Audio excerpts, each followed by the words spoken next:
नंद भवन में जब सरकार प्रकट भय तो केवल ठाकुर जी को बधाई देने गोपियां भरनी आई। हमारे भूत भावन महादेव भी आए, शंकर जी भी आए। एक भी अवतार ऐसा नहीं है जिसमें राम जी अवतार हो चाहे कृष्ण अवतार हो शंकर जी ना गए। शंकर जी भी आए, किसके साथ? काकभूषुंडी जी के साथ में। जहां पहुंचे भोले बाबा आवाज लगाई, भिक्षाम देही। सोई जसोदा मैया हाथ में बढ़िया सामग्री लेकर के द्वार पर आई। अरे महाराज अच्छे पधारे, आपकी जय हो। महाराज मांगो, क्या चाहिए? भोले बाबा बोले, देवी जी हम मांगने वाले बाबा नहीं हैं। फिर हमको तो आपके लाला के दर्शन चाहिए, आपके बालक के दर्शन करने आए।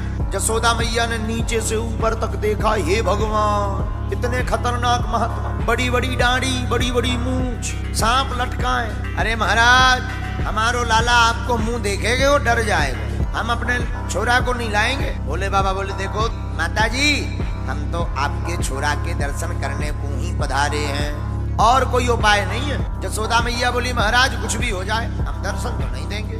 आप दान ले लो, हीरा ले लो, जवाहरात ले लो, मोती ले लो, हम तो कहते एक आध गाँव ले लो, गंगा ले लो, पर छोरा के दर्शन नाए करवाएंगे। शंकर जी बोले, माता जी जानती नहीं हो महात्माओं की हट कितनी कठोर होती है, साधु हट कर ले तो गड़बड़ हो जाता है। जसोदा मैया हाथ जोड़ के बोली, सुनो बाबा जी महात्माओं भर की हट खतरनाक नहीं होती, त्रिया हट भी खतरनाक होती है। भोले बाबा ने विचार करो, हे भगवान इस बार तो मैया बड़ी खतरनाक है, पिछली बार राम अवतार में तो बड़ी जुगत से चले गए। राम अवतार में भगवान शंकर राम जी के दर्शन के लिए ज्योतिषी का वेश बनाते, और राम और कृष्ण अवतार की एक हम विचित्र स्थिति बताएं। राम अवतार में राम जी के दर्शन के लिए शंकर जी को रोना पड़ा, कृष्ण अवतार में शंकर जी के दर्शन के लिए भगवान कृष्ण को रोना पड़ा।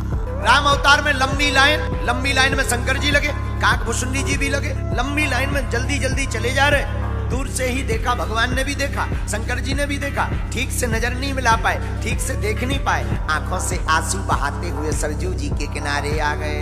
हे सरकार आपके दर्शन ना हो तो क्या काम का आपका होता, हम तो आपके बिना रह नहीं पाएंगे। तो काकभूषुंडी जी ने एक उपाय बताया, रो मत, एक काम करो। बोले क्या? ज्योतिषी बन जा। आप तो सब जानते हो, ज्योतिषी का भेष बनाओ, चमत्कार का महिमा फैलेगी। सोई अपन को जो है दशरथ भवन में बुलाया जाएगा, दशरथ महाराज जी बुलाएंगे, पक्का है। अब भोले बाबा जैसा कोई ज्योतिषी हो, आप मन में विचार करो, जो तीनों लोगों की जानते हैं। कोई आदमी स्नान करने जा रहा, सोई वो बुला लेते थे, क्यों भाई तुम्हारे पिताजी का अमुक नाम है? हाँ महाराज। अच्छा तो तुम्हारे दादाजी का ये नाम है? अरे महाराज आप तो बहुत जानते हो। धीरे धीरे पूरी अयोध्या में हल्ला हो गया। एक ज्योतिषी नंबर 1 को है, बहुत ज्ञानी, जो कहता है वो सत्य निकलता है। माता कौशल्या को पता लगा कोई ज्योतिषी है, कोई आचार्य है, बड़ा विद्वान है। माता कौशल्या ने भी खबर दी कि हमारे बालक की हस्तरेखा देखने पधारो। भगवान शंकर दशरथ भवन के नजदीक आए, महल में प्रवेश होने लगे। द्वारपालों ने कहा कि आप 2 लोग हो, ज्योतिषी कौन है? शंकर जी बोले हम। बोले केवल आप ही जा पाओगे, दूसरे वाले नहीं। काकभूषुंडी जी बोले देख लो गुरुजी हम छूट रहे। शंकर जी बोले कोई बात नहीं, इंतजार। काकभूषुंडी जी कान में बोले नहीं नहीं इंतजार नहीं, दर्शन तो होंगे तो साथ में होंगे, नहीं तो हम पोल खोल देंगे। अच्छा क्या पोल खोलोगे? हम बता देंगे कि ये ज्योतिषी नहीं है, ये तो शंकर जी है। भोले बाबा बोले नहीं नहीं नहीं ऐसा मत करो, अब कोई उपाय करते हैं, यहाँ तक आ गए तो अंदर भी जाने मिलेगा। द्वारपालों से भगवान शंकर बोले सुनो, हम तो हस्तरेखा देखकर जानते हैं, लेकिन ये जो हमारा चेला है ये पैर की रेखा देखकर जानता है, तो आप पूछ के आओ कि पैर की रेखा दिखवानी है या नहीं। तो माता कौशल्या के पास में द्वारपाल आया, बोले ज्योतिषी 2 हैं, एक मस्तक रेखा देख के जानता है, एक पैर की रेखा देख के जानता है। मस्तक वाले भर को बुलाए या पैर वाले भर को बुलाए? कौशल्या माता बोली दोनों को बुला लिया जाए। दोनों अंदर आए, और जैसे ही राम जी को हाथ में गोद में लिया, राम जी बोले, रघुनाथ जी बोले कैसे हो? बोले बाबा बोले ठीक है। आंखों में फिर आंसू बह गए, भर आए। राम जी बोले चिंता मत करो, इस बार हमारे दर्शन के लिए आपको रोना पड़ा, द्वापर युग में आपके दर्शन के लिए हम रो करके अपना बदला चुकाएंगे। माता जी सुनो, आज नहीं तो कल छोरा बड़ा तो होगा, बाहर निकलेगा तब हम दर्शन कर लेंगे।